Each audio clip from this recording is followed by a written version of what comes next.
ಆರೋಗ್ಯವಾಗಿ ಹಾಗೂ ತುಂಬ ರುಚಿಯಾಗಿ ಇರುವ ರಾಗಿ ಹಿಟ್ಟಿನ ಹಬೆ ಕಡುಬು ಮಾಡ್ತಾಯಿದ್ದೀನಿ ಅಥವಾ ರಾಗಿ ಬಾಲ್ಸ್ ಮಾಡ್ತಾಯಿದ್ದೀನಿ. ಜೊತೆಗೊಂದು ಚಟ್ನಿ ಯಾವ ರೀತಿ ಮಾಡೋದು ಅಂತ ನೋಡ್ಕೊಳ್ಳೋಣ. ನೋಡಿ, ಇಲ್ಲಿ ಒಂದು ಬೌಲ್ ಇಟ್ಕೊಂಡಿದ್ದೀನಿ. ರಾಗಿ ಹಿಟ್ಟು ತೊಗೊಂಡಿದ್ದೀನಿ. 1.5 ಕಪ್ಪಿನಷ್ಟು ರಾಗಿ ಹಿಟ್ಟನ್ನು ತೊಗೊಂಡಿದ್ದೀನಿ.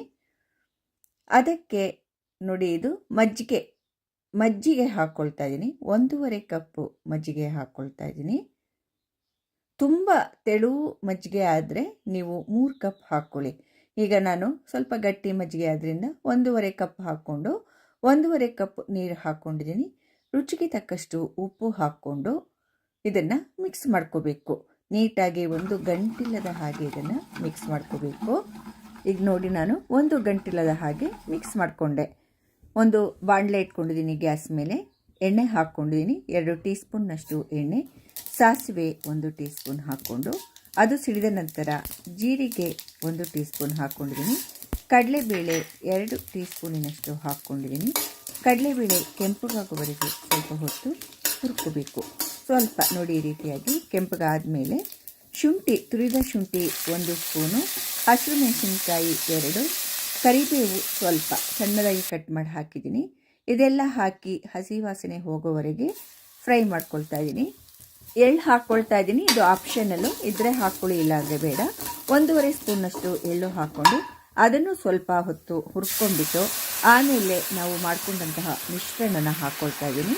ರಾಗಿ ಹಿಟ್ಟಿನ ಮಿಶ್ರಣ.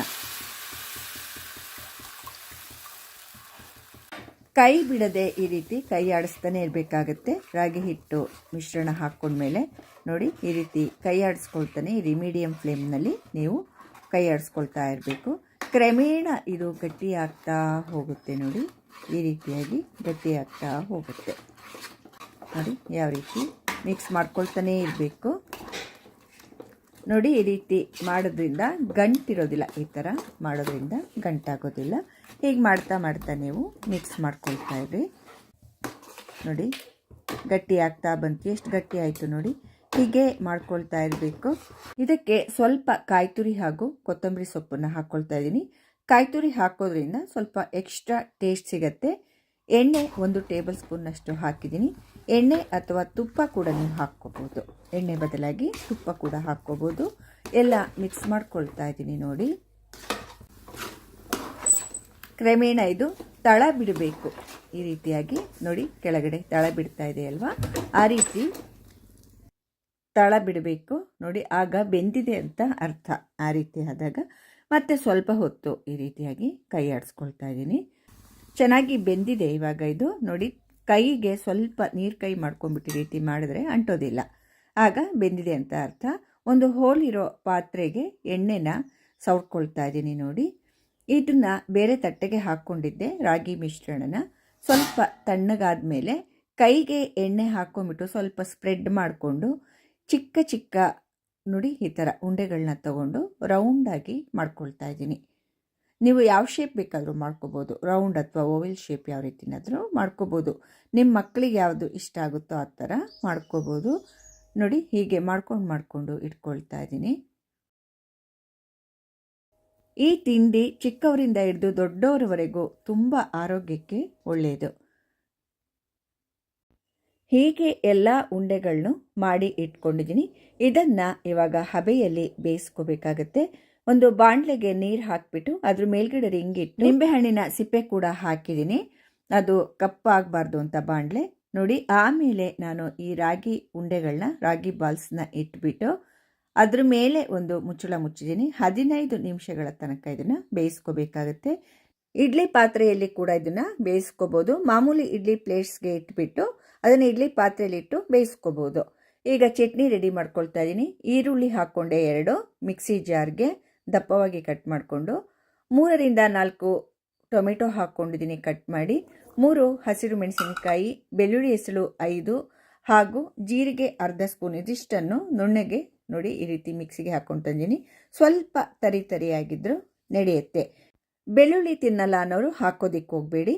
ಪ್ಯಾನ್ ಇಟ್ಕೊಂಡಿದ್ದೀನಿ ಗ್ಯಾಸ್ ಮೇಲೆ. 1 ಟೇಬಲ್ ಸ್ಪೂನ್ನಷ್ಟು ಎಣ್ಣೆ ಹಾಕಿ ಸಾಸಿವೆ ಅರ್ಧ ಟೀ ಸ್ಪೂನು ಹಾಕ್ಕೊಂಡಿದ್ದೀನಿ. ಕಡಲೆಬೇಳೆ 2 ಟೀ ಸ್ಪೂನ್ ಹಾಕ್ಕೊಂಡು ಇದು ಕೆಂಪಗಾಗುವವರೆಗೆ ಹುರ್ಕೊಳ್ತಾ ಇದ್ದೀನಿ. ಸ್ವಲ್ಪ ಕೆಂಪಗಾದ ನಂತರ ಕರಿಬೇವಿನ ಸೊಪ್ಪು ಸ್ವಲ್ಪ ಹಾಕಿದ್ದೀನಿ.